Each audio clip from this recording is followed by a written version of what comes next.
our own planet is only a tiny part of the vast cosmic tapestry, a starry fabric of worlds yet untold. For the next 90 minutes, your mind shall become engaged with minds that are very much like your own. Join Paul Cagle, Sushi, and Springwolf as they discuss various topics and people that we all have questions about. You're taking part in the Enigma Project. Hello everyone and welcome to the Enigma Project. My name is Paul Cagle and tonight we will be talking about astrology around the world and playing Truth or Tale. But first I would like to introduce my cohorts in this madness, Springwolf. Hello. And Sushi. Hey everybody, and hi Tater. Why you got to tell Tater hi? Just said, Tater. Nobody said hi to him in the chat room. He says hello me. I said hello all. I said hello. I think Tater's been drinking. So how you guys doing? If he hasn't, he needs to. Yeah, really. That's an air quotes drink. How are you guys doing? Okay. And I'm a little worn out actually. I had a crazy weekend dancing around with the pagans. Made me want to go become a pagan.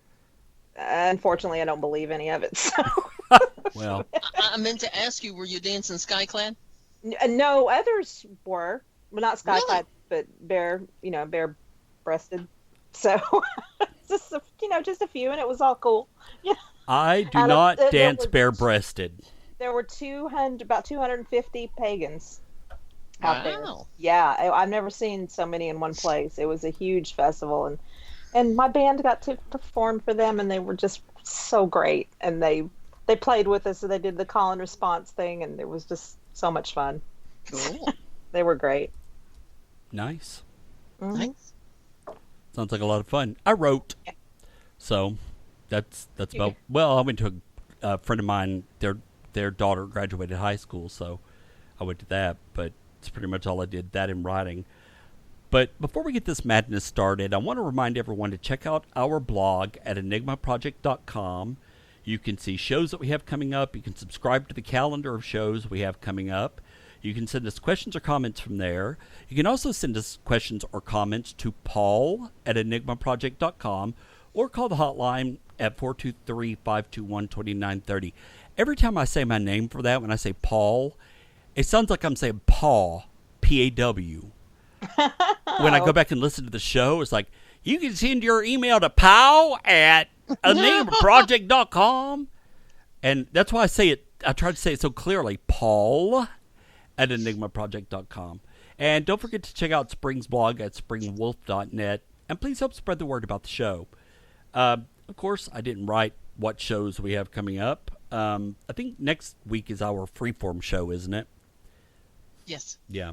I think. So you can send us questions, comments for the show to that email address, Paul at enigmaproject.com. And we will read your question on the show and hopefully try to answer it. And if not, we'll talk about whatever we want to. And I already have a list. So, yeah. Okay, take it back. Not next weekend. Next week is the week after is our freeform show. Next week is the 30th, and you wanted to talk about astral projection, out-of-body experiences, and near-death experiences. Oh, that's true. So I'm a week ahead of myself. So Yes. Thank you. So I'm looking forward to that one because there were some things that kind of occurred to me. I was thinking about it one day, and that's what kind of brought this topic up. But yeah, that's what we'll be talking about. What she said. If you're listening live right now and want to join into this madness, then you can join us at enigmaproject.com/listen-live, and that's AENIGMA project.com.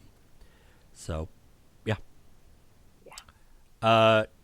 So, astrology around the world. Spring, why don't you give us a definition of what astrology is so that we're kind of all on the same page?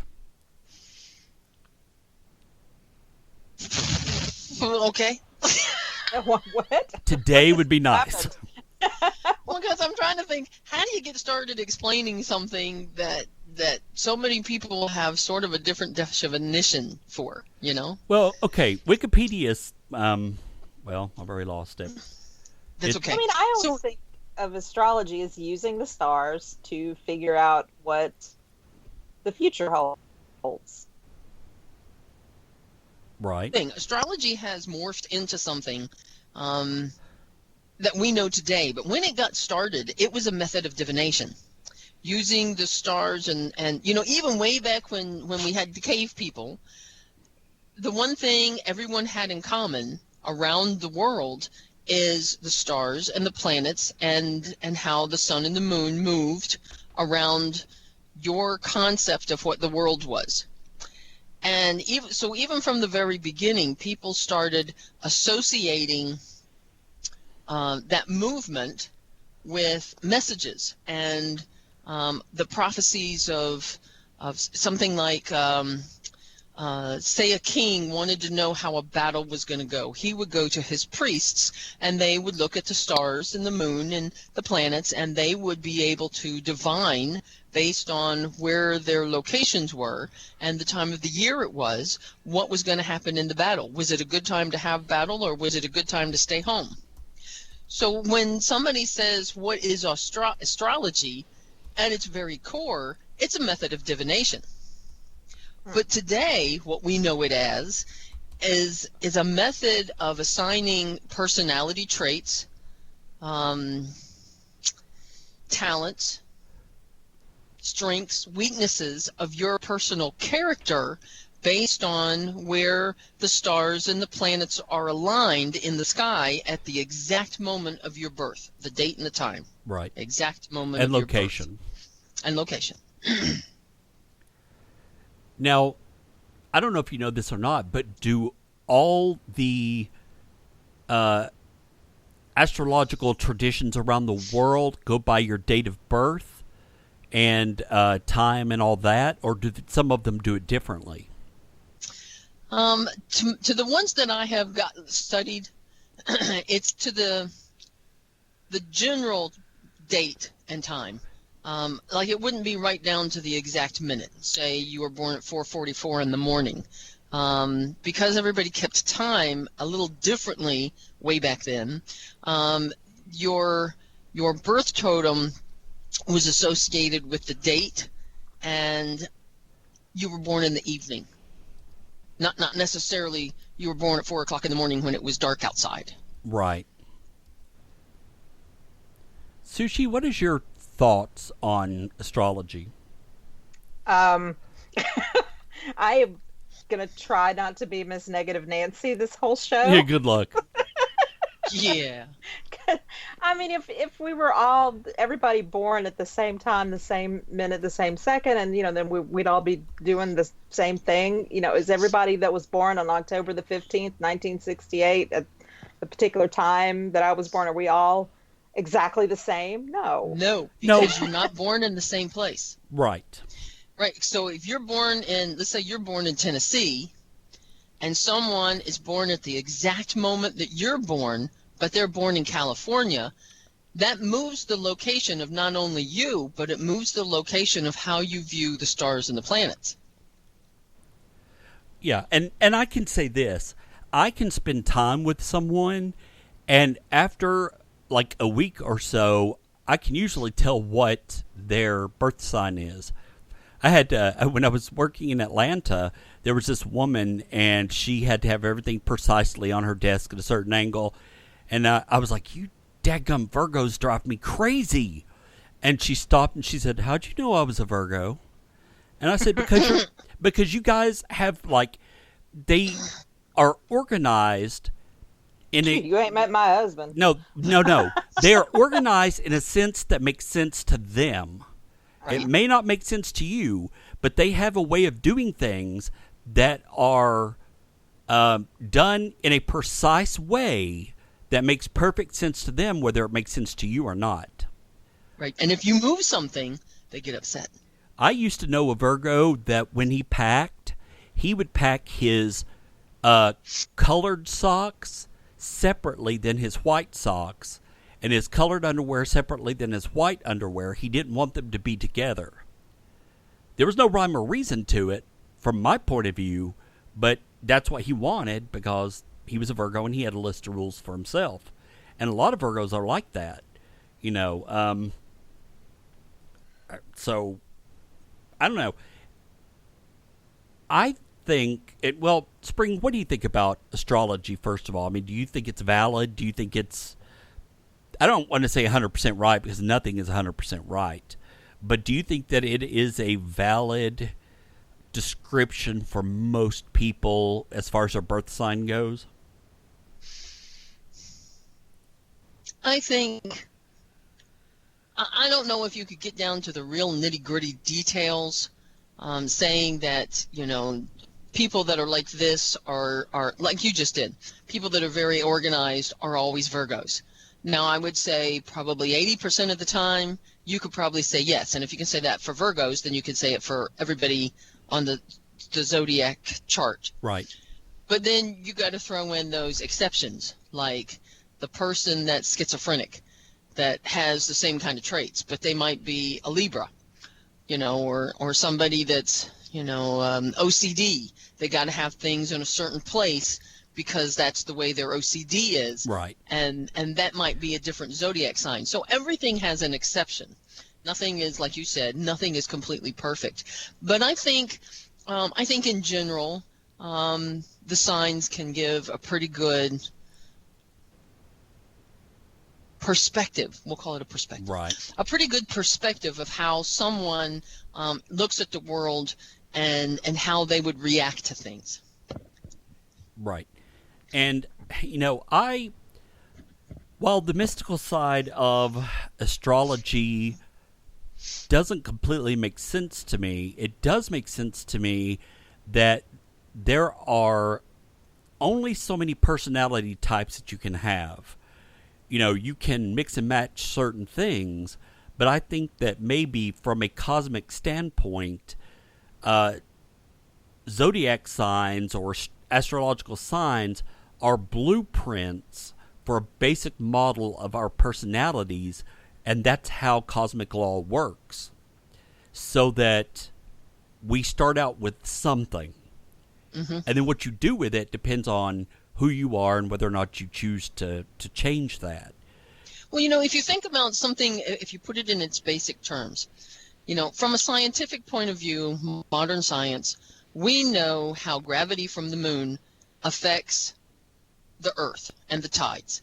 You know, when the moon comes around, you have, you know, high tides, and when it wanes a little bit, you have low tides, and when it comes back, you have high tides. So there's definitely a cycle for the energy between the moon and the Earth. Right. Now, if you think that people, you know, we're mostly water. You can't tell me that if the moon is going to affect something as huge as an ocean, that it's not going to affect us too. Right. We're tiny in comparison.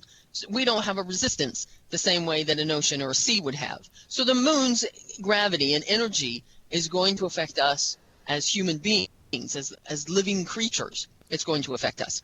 So if you can say that about the moon to the Earth and the moon to people, you can say the same thing about all of the planets. Well, you know, they've done all of the stars. You know, they've done studies where they've proven that's false, that the moon does not affect people the way everyone thought it did. You know, that, you know, police officers and nurses swear, or emergency room nurses especially, swear that it gets crazier around the full moon, and they've done studies to say that's not true. It's exactly the same. Yeah. Your perception is different because you expect it to be. So I don't know if that's true or not, but it makes sense to me that if the moon can affect the tides, why wouldn't it affect the hormones and the blood in your body? Because we're mostly water. So, I saw a nice interview. It was on one of these food production shows, and they were talking about, it was a grape farmer they were talking to. I can't remember if he said that he had to harvest his grapes on the new moon or the full moon because of the way the moon pulled of the tides, and the grapes were mostly water. You know, and so that sort of makes sense. He had to harvest his grapes. Well, you know, if you read the Old Farmer's Almanac, they have, you know, the entire section back section of the almanac talks about when is the best time to plant, when is the best time to harvest, and what is it you should harvest. And they set that calendar up the same way they've set it up for over 200-300 years, is by the phases of the moon. Now, you know, modern science can come along and try to track all of this kind of stuff, but they're not taking into consideration the experience. I don't know what else to call it, but the way things have been done for a long time. If it has worked for that long, there's got to be something there. The fact that you can't prove it with science, that doesn't impress me. That simply tells me that science is using an overly critical eye, and they're expecting to be able to show this when this isn't what it is that is being affected. They may not be tracking the right influences because they're looking at numbers.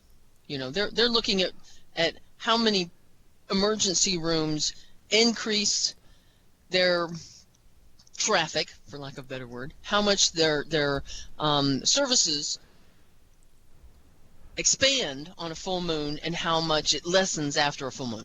So numbers alone aren't going to tell you everything, because not everybody goes to the emergency room when they do stupid stuff. Hey, y'all, watch this. You know? That's the truth. So okay.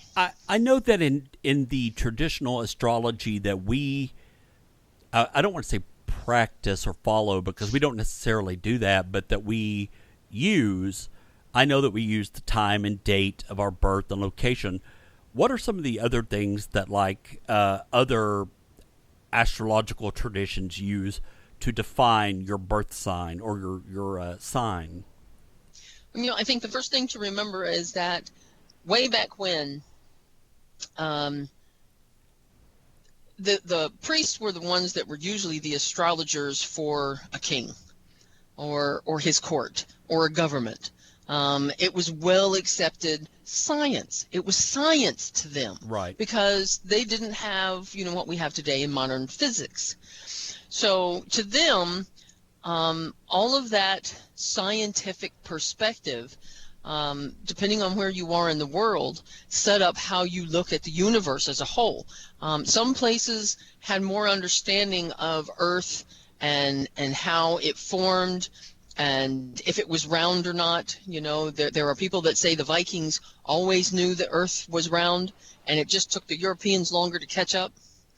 Wouldn't surprise me. And prove it. You know, so it depended on where you were in the world, how you looked at these things. So some societies would look at the date that you were born, and the time that you were born, the season that you were born, and how all of that relates to the stars and the planets. Whereas some systems only looked at where the stars were at the time you were born, or when you were born, not Right. necessarily the time, just in general. You were born, and this is where the stars were. So the stars were charted out. Yeah, the only two that I really know, I know that the Celtic tradition, the Chinese tradition goes by the year you were born. Now, and you know, something interesting I learned, Paul, about that is not only does it go by the year, and that's what we're most familiar with. You know, when we go in the Chinese restaurant and there's the placemat with our Chinese zodiac on it, but they also cycle through 5 elements: the earth, metal, water, wood, and fire. Right. Well, it goes And in then- a specific order, though. Yeah. They list their cycles.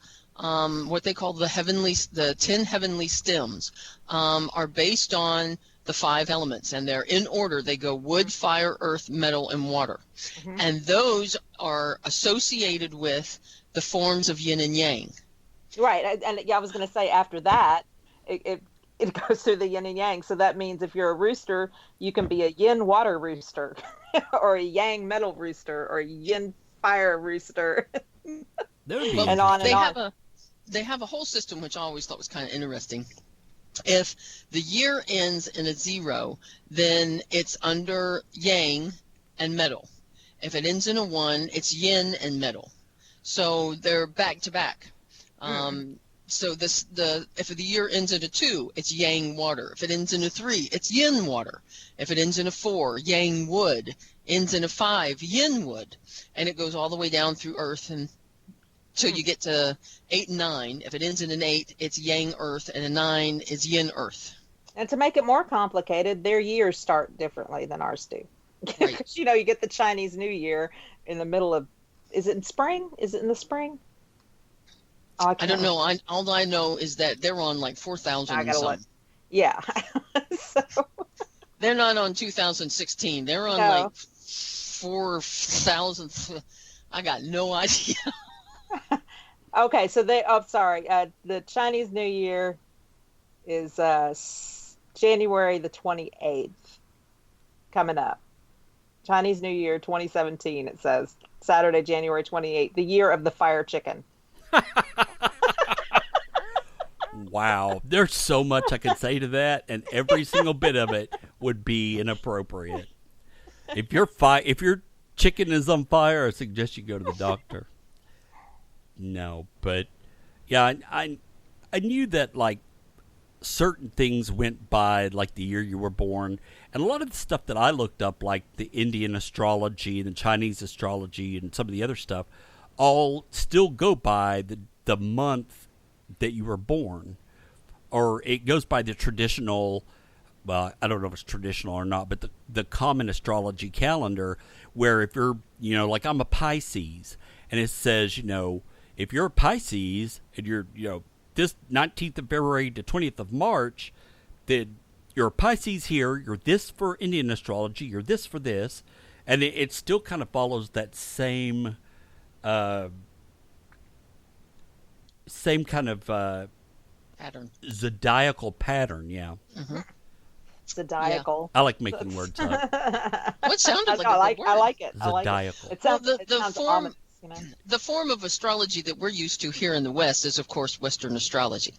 And it's based on a combination of things.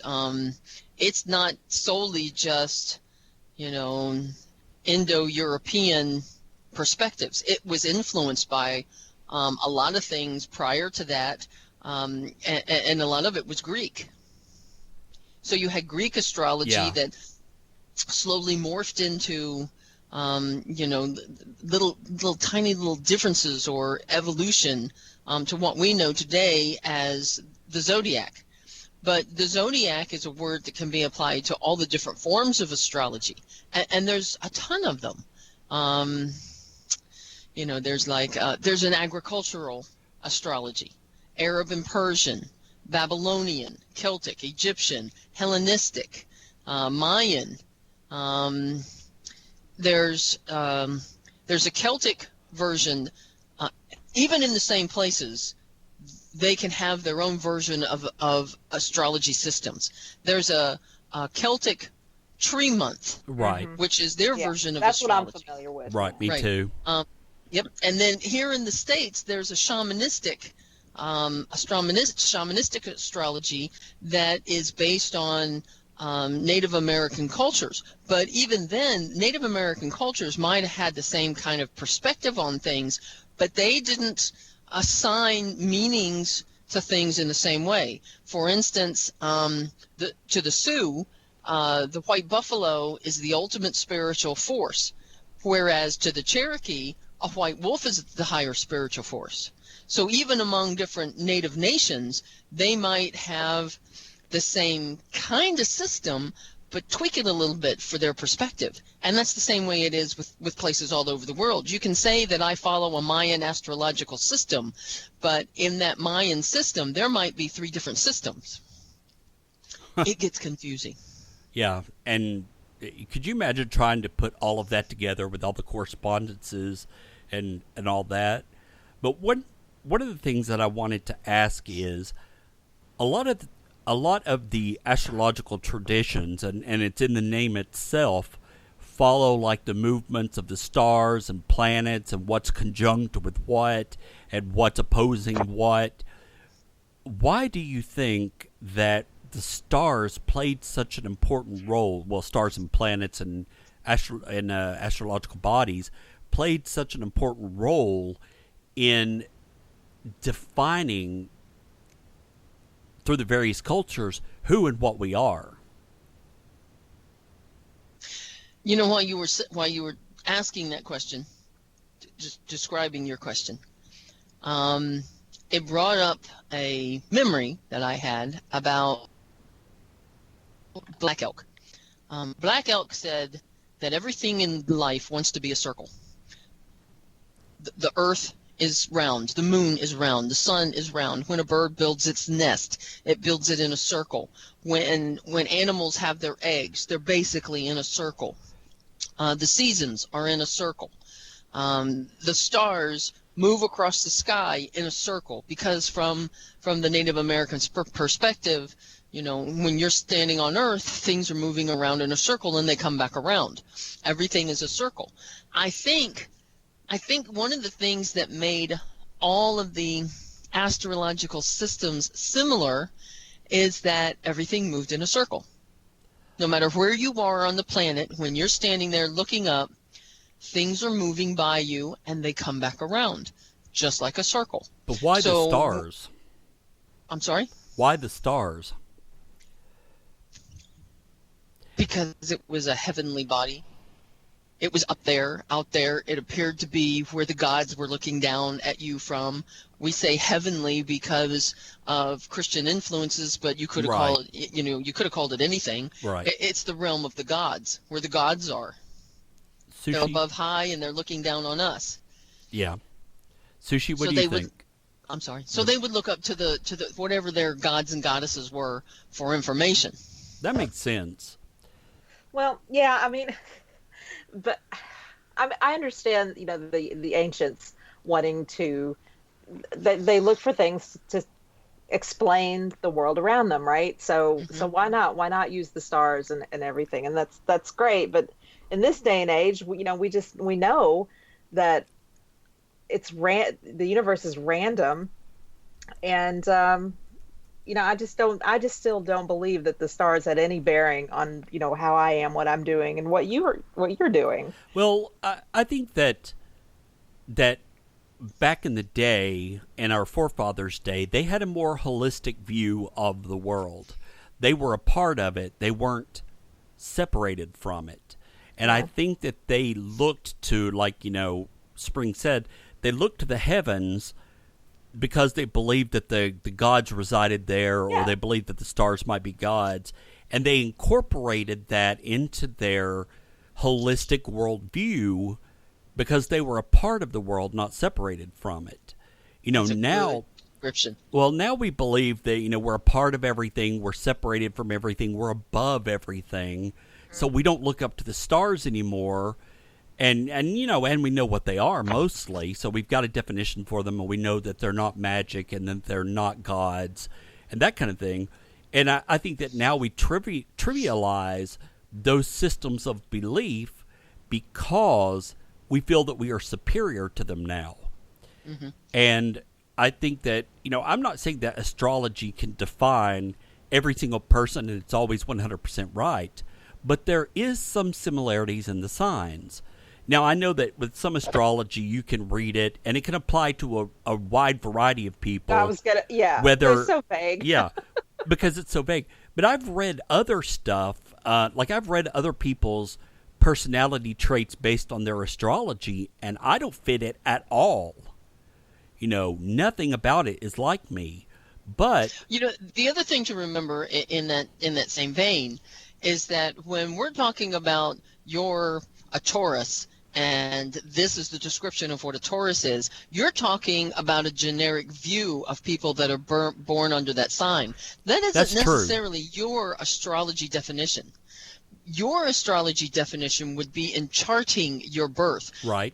Big, huge chart, where the stars are, in what house, and how they're influenced by the house that's next to them, what stars are in that section of the circle. That is where you get down into the detail that describes who you are as an individual. And it is so intricate.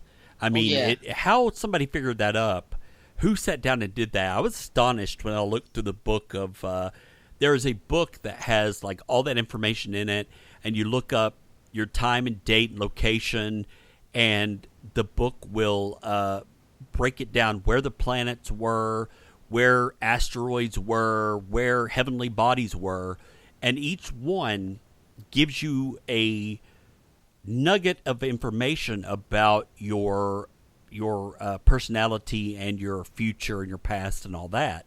And it is very, very, very intricate.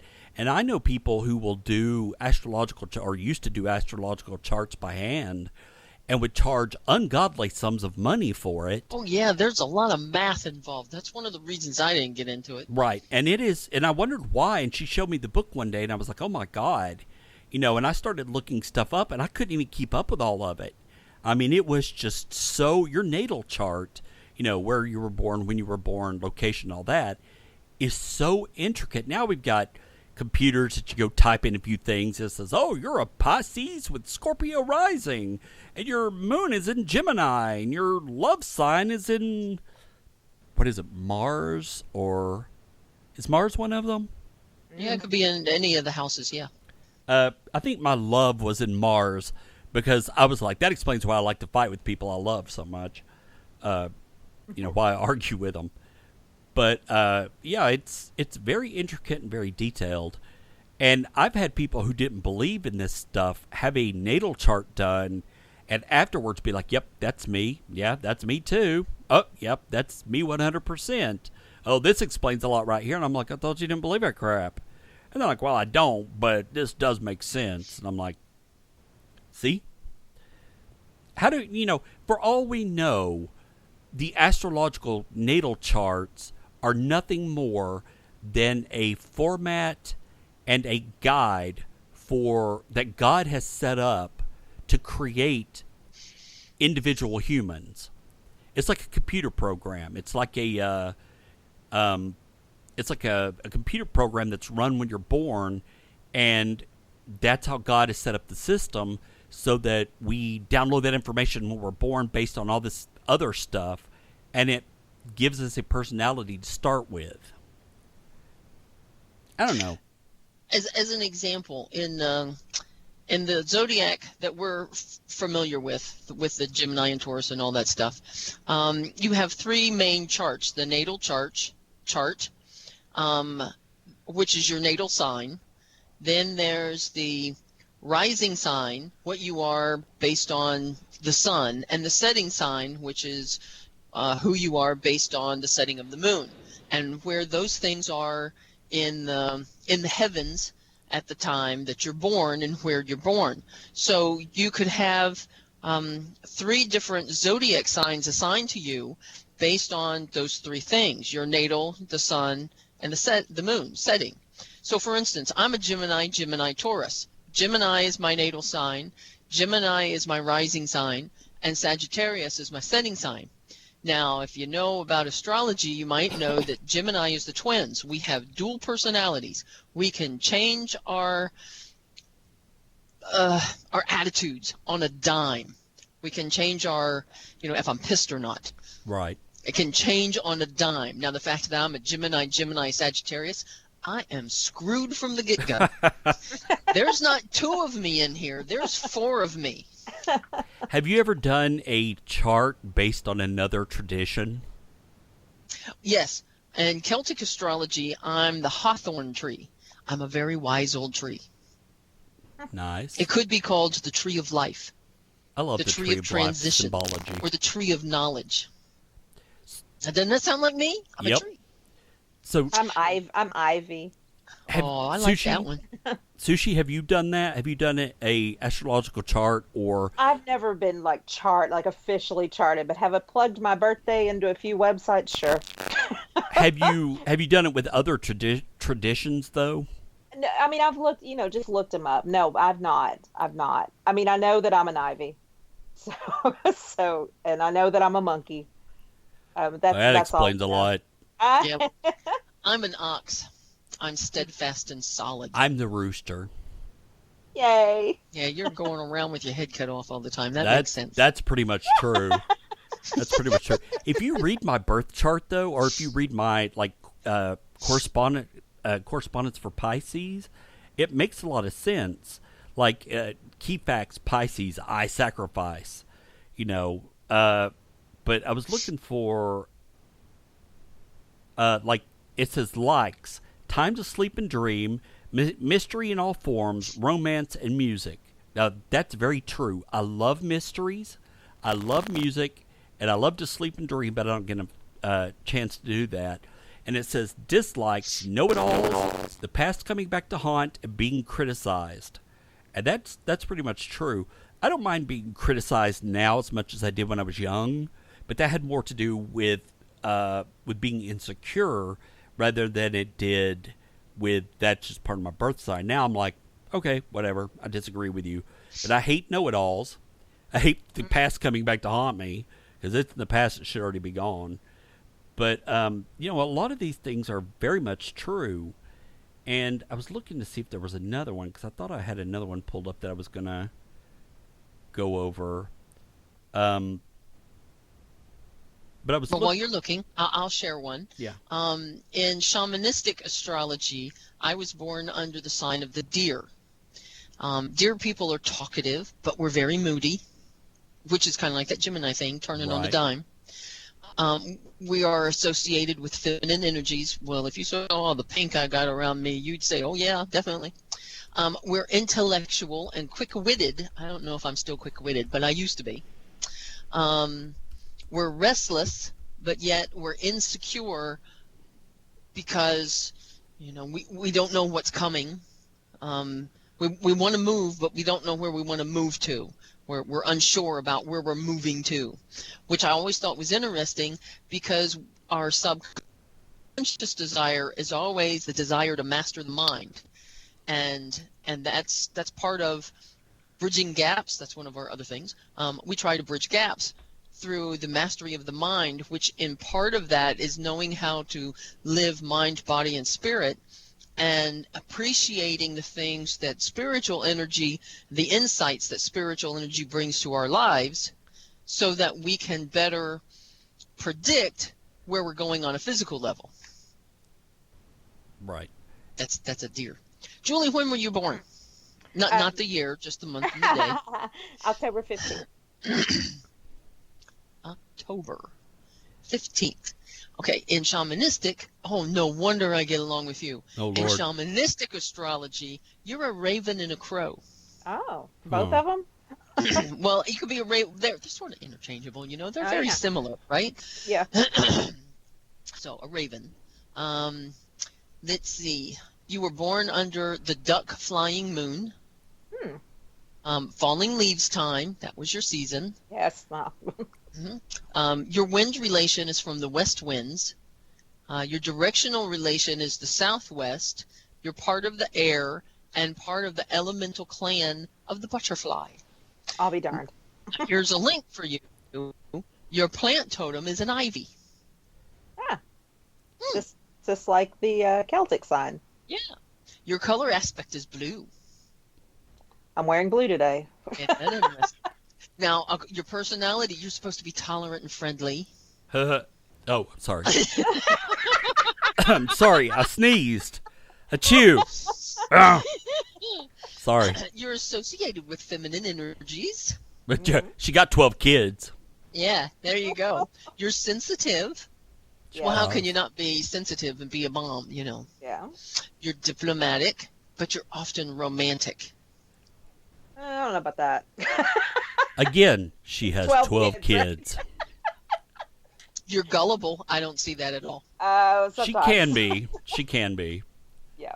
You're indecisive. Oh, yeah. Are you good at holding a grudge?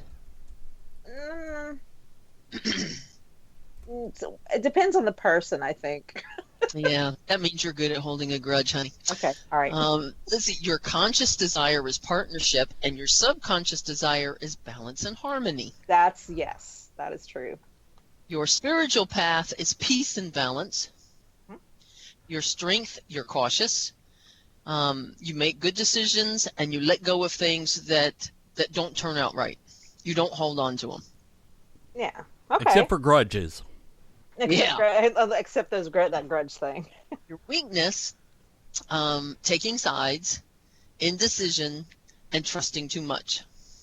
Yes. Yes, the trusting too much, definitely. Yeah. Paul, when were you born? February 25th. February February. Oh, no wonder I get along with you. The wolf. What am I? Wolf. Nice. Oh. Arr. You were born under the warm awakening moon. Your seasonal aspect is the in-between time, not winter and not spring. That's true. In-between time. I love in between times, things, everything. I like it. Yep. Earth influence, the blustery winds time. Hmm. The north winds is your wind relation. Now, see, the wind thing depends on where you are on the wheel. Like, for me here in Virginia, well, not really. Okay, so for me here where I am in Virginia, north is where the cold wind blows. It's where the wise spiritual energy is from. To the east is where the warm sun rises. So fire. So you got air and fire. To the south of us is where the warm water flows. So you can think about going to Florida and the beach. So that's your water sign. And to the west, for me, is where the great mountains rise. So earth. So when they talk about the wind time, they're kind of talking about the alchemy of the wheel. So for you, you're connected to the north. But it depends on where you are in the world, what the north is to you. If I lived in Australia, the north wouldn't be the cold, right? Because the farther up you go on the earth, you're going to get warmer. So right. You would look at it differently. True. I don't know exactly where you guys are in relation to the mountains, if the mountains are east or west of you. Between them. Yeah, I was going to say, we're kind of in the middle. They're like northeast of us. Like if you're talking about the Smoky Mountains. Whatever the biggest mountains are. Yeah, northeast. So your earth, fire, and wind and stuff would be different than mine because you could put the earth either to the east or the west. And depending on where you are in the valley, you could even put it to the north or the south. So it depends. Anyway, your elemental clan is the frog. You like jumping around. That's true. Not physically, but I don't like being still all the time. Now, your plant totem is plantain. Oh, plantain. Interesting. It's Your little tiny nanner. Neener. Your mineral is jade. Your color aspect is blue-green. Yeah, water. Personality, compassionate and benevolent. Generous. Sometimes. Artistic. Gentle. Did you say autistic? That would explain a lot. Artistic. Oh, my bad. Let's see. Yin, the yin energies, so masculine energies, are your spiritual energy. Your emotions are deep. Your positive traits, you're sympathetic, adaptable, impressionable, and sensitive. That's true. Your negative traits, impractical, vague, timid, indecisive. Ooh, girl, those are all true. I do not see you as timid. I don't, at all. I can be timid in the fact that sometimes I know I need to say something and I let it go and I let it go and I let it go instead of, stepping up and saying, hey, this is what we need to do. This is what we need to change. This is the direction we need to go in. I'm not always like that, but there are times when I'm very kind of, what's the word I'm looking for? Not unable, but unwilling to rock the boat because at least we're moving forward, And so I can be timid in that respect, but you're right. In other areas, I'm not. I speak my mind and I'm straightforward. But in some situations, in some relationships, and I'm very much go with the flow. Where do you want to go eat? I don't care, wherever you want to go, and I'm fine with that. Mm-hmm. So well, your conscious aim is freedom. So you don't want to be restricted from things. Amen, and that sister. kind of describes everything you just said. Yep. Your subconscious desire is identity, to have your own identity. Yep. And your spiritual path is love. Yeah, I don't know about all that, but well, we're running out of time, so real quick, yeah. Your strengths, intuition, creativity, and understanding. Now, see, I think that fits you to a T. Yeah. and your weaknesses being timid. Yep. And you're impractical. Oh, that is so true. That is so true. There are times when I know that something is not a good decision, and I do it anyway because in the long run it's not going to matter. But at the moment it does. But I'm very impractical with certain things, especially money. It's just weird. But yeah, that's true. So one of the things I think is interesting is when you start comparing astrological signs for yourself between all of the different variations. It's interesting to me how a lot of them will say the same things. They may use different words or put it in a different way, but they're basically saying the same thing. Right. All of mine will say something about me wanting to achieve balance or being balanced or being between the physical and the spiritual worlds, standing in two places at the same time.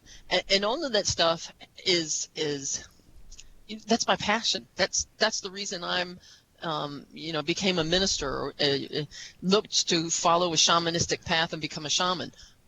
That is to the core who I am. And a lot of mine say intuitive, dreamer, loves to daydream, loves to imagine, very creative. I'm a writer, and it's very true. But one of the things I wanted to ask is, with all of, reading all of this and seeing our personality traits in this, do you feel like that based on all of that, that free will is not a real thing? That our ego constructs have already been set based on when we were born, so therefore we don't really have free will to be who we want to be. We just are who we are. And I'm not talking about like free will, am I going to go kill somebody or am I going to do something like that? But like as far as who we are, if we're a good person or bad person, do you feel like that is already set based on these astrological correspondences? No, because it's like the last two things we just talked about here.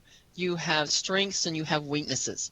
So you still have free will and choice to decide how you're going to use these. I'm going to call them talents, because that's what your astrological signs are really telling you, what your talents are, the good ones and the bad ones.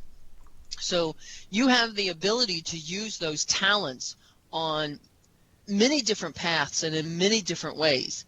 So you're still making a conscious choice on how you're going to approach something. A good example would be somebody who is creative and visual, like you and me. We would approach something through our intuition and what we visualize when we're looking at a problem. Whereas Sushi approaches things from a practical way. She's not a visionary. So she would look at the more scientific approach, what she can determine by what's in front of her, and how that relates to her ability to, think it out. And she's the thinker. And that's what makes her good in the paranormal field, is because she can debunk really well by looking at the facts of the situation and basing it on that. But exactly. Jenny asked a question in the chat room, and she said, I wanted to ask whether applying astrology is right-brained intuitive or left-brain charting based on formulas, say, and not the practitioner's intuition. I don't think it's based on intuition. I think it's based on, even in forms that aren't like the Western zodiac that we're used to, which uses a ton of math. I think all forms have a scientific approach. You can't intuitively divine where the moon is and what house it's in. You have to sit down and chart that out. You have to look at the math of where you are and where that planet is at the time that you were born. There's still a lot of math involved. Right. Now, one of the things, we were talking a little earlier about, this is the modern world, and it's kind of weird that people still look at astrology. There's a big, okay, let's do it this way. There is a huge popularity in Chinese astrology and how China uses astrology in their society. It's not something that's shunned. It's something that's ingrained in their society. And they don't just use Chinese astrology. They even use Western astrology. So for instance, to them, Virgos are somebody that they don't want to hire. They're too emotional. And it's to the point where if you're a Virgo and you're applying for a job in China, you are more than likely not to get the job. So you might as well not apply. And so people that are Virgos feel like they're being discriminated against simply because they're Virgos. When they create an ad for people to apply for a job, they'll put down what signs they want people to apply from. So an agency, one travel agency wrote in a job posting that they were looking to hire a Gemini, Libra, or an Aquarius. Nobody else needed to apply. Nice. If you were any part of those others, they would just toss your resume right out the door. All right, so we need to do final thoughts because we need to move on to Truth or Tale. But so astrology, sushi, final thoughts.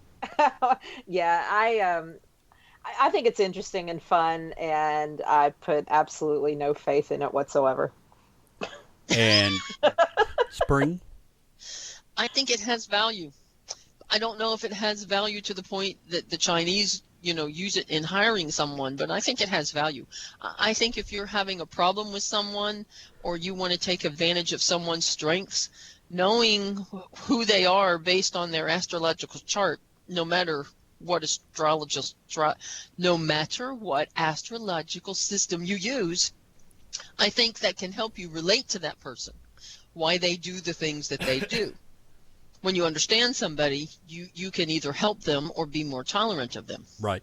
And I agree. I think that, like I said, the astrological natal correspondences are a base for our personalities to get us started out, like a computer program building a character, and then what you do with it is up to you. But I do believe that there is some truth to it because there's too much commonality. And if I had more time, I would tell you what some of them were, but there's too much commonality in the signs to not think that there's something there. So, but we are going to move on to Truth or Tale. If you're not familiar with this game, it's basically where I have 3 stories I'm going to read, and you have to decide if it's crazy enough to be true or just so stupid that I made it up. And honestly, sometimes you can't tell the difference. So, number 1. The 2020 Olympics in Tokyo are planning to start off with a man-made meteor shower. Truth or Tale? The 2020 Olympics in Tokyo are planning to start off with a man-made meteor shower. That's a lot of alliteration.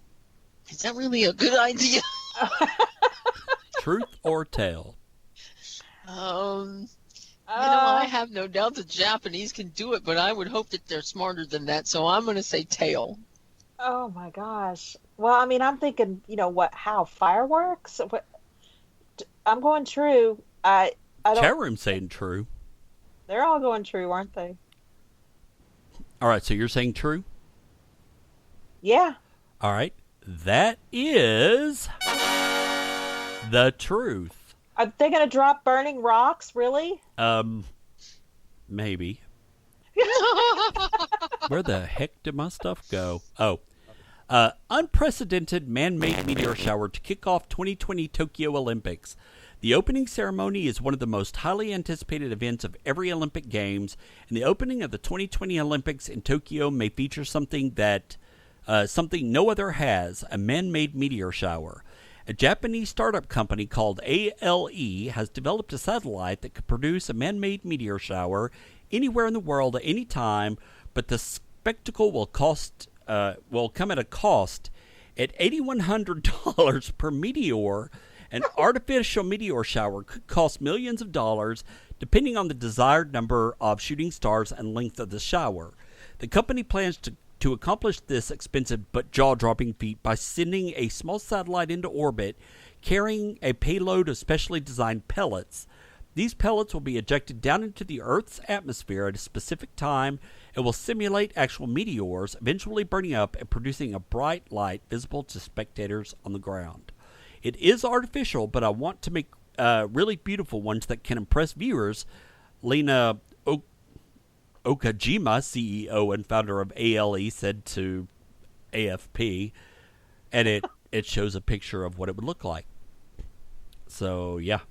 That's kind of cool, but Wow. it seems weird. All right, so number 2. A new study shows that trees... Oh my God. There's a car alarm going outside. I'm so sorry. I'm hearing stuff. Hold on. I may be having a stroke. I smell toast. A new study shows that trees may actually sleep during the night. Truth or tale? A new study shows that trees may actually sleep during the night. Truth or tale? True. Sleep. It's an air quote sushi. I'm gonna say true. All right. I mean, yeah, probably not sleep like we think of sleep, but okay, true. All right. That is the truth. Wow. Trees appear to have their own day and night cycles. For the first time, trees have been observed undergoing changes at night that can be linked to sleep. Andras Zelinsky and his colleagues from the Center for Ecological Research in Tihany, Hungary, made the discovery after using lasers to measure trees in Austria and Finland during the night. They found that the branches of birch trees actually droop by as much as 10 centimeters as part of a subtle day-night cycle that had only ever been observed before in small plants. It was a very clear effect and applied to the whole tree, said Zelinsky. No one has observed this effect before at the scale of a whole tree, and I was surprised by the extent of the changes. During the day, the trees angle their branches higher up to help them catch more sunlight, but at night, when there is no sunlight, letting the branches droop is a good way to conserve energy. There have been some studies on circadian rhythms in trees, mostly studying gene expression, but this latest research is a beautiful way to watch it happen in individual trees, said C. Robertson McClung of Dartmouth College in Hanover, New Hampshire. It shows things are happening in the real world. Could it just be turgor pressure from like water flowing through the trees and the chlorophyll and all that? There are Native American stories about how at nighttime the trees reach down for Mother Earth to keep them warm, and in the daylight they reach up to Father Sun to get warm. Nice. All right, so number 3. Google has patented an injectable eyeball computer. Truth or tale? Google has patented an injectable eyeball computer. Is that truth or tale? Oh God. I don't know about the injectable part. Well, why wouldn't they just patent it? I'm going true. True. All right. That is the truth. Oh dear. Is Google taking the idea of wearable technology too far? The search giant appears to be working on a device that can be injected directly into your eyeballs. That's just wrong. Google My Glass. eyes hurt. I know. Google Glass offered users the opportunity to see the world through an augmented reality display, but would anyone really want to have a computer embedded inside their eyes? This is the idea that has been described in a new Google patent, which aims to provide a computer that can not only correct the wearer's vision, but can also provide additional functionalities such as data storage, different lens options, and even an antenna for connecting to other devices. What if that would hang out of your eyeball? In the idea, if the idea of someone being able to connect to your eyeball over a network doesn't sound too appealing, fear not. The device is still a patent at this point and may never actually be made. Google filed a similar patent back in 2014 for a smart contact lens capable of displaying information in front of a person's eyes, as well as monitoring and recording their glucose levels. See, that makes more sense. Whether any of these devices will ever make it to production remains to be seen. Okay, we've talked before about my friend Mary Marshall, who's the paranormal MD. She has a doctorate in parapsychology. A couple months ago, she posted a link to a science magazine. I don't remember which one it was, about the contacts. They are already being manufactured, but they haven't been released to the public because there's a lot of legal problems. But the contacts have a teeny tiny itsy bitsy teeny weeny computer chip in them, and you can run them through an app on your phone. You can change the color of your eyes. You can record the things that are around you, and you can zoom in or zoom out on video that you're picking up on digitally. Some of the problems with that is, imagine the people that are going to try to abuse those things, like all of a sudden there are going to be people having sex that appear on YouTube when they didn't even know they were being recorded. Yeah. How many people have signed a non-disclosure agreement and they can go into a company and look at documents that would be, sensitive to the company, but you're recording it on a digital device in your eye. Nobody would know you're doing it. Yeah. That would be kind of... Tater in the chat room says, wait for the future of porn. That's exactly true. But unfortunately, that's going to wrap it up for this episode of the Enigma Project. Thank you to all who listen. If you enjoyed the show, please, put a positive comment on whatever place you listen to the show, and and let people know that you enjoy it so that other people can check it out. We will be back next weekend. We'll be back next Monday. Everyone have a great rest of the week, and we will see you then. Bye, everybody. Bye-bye.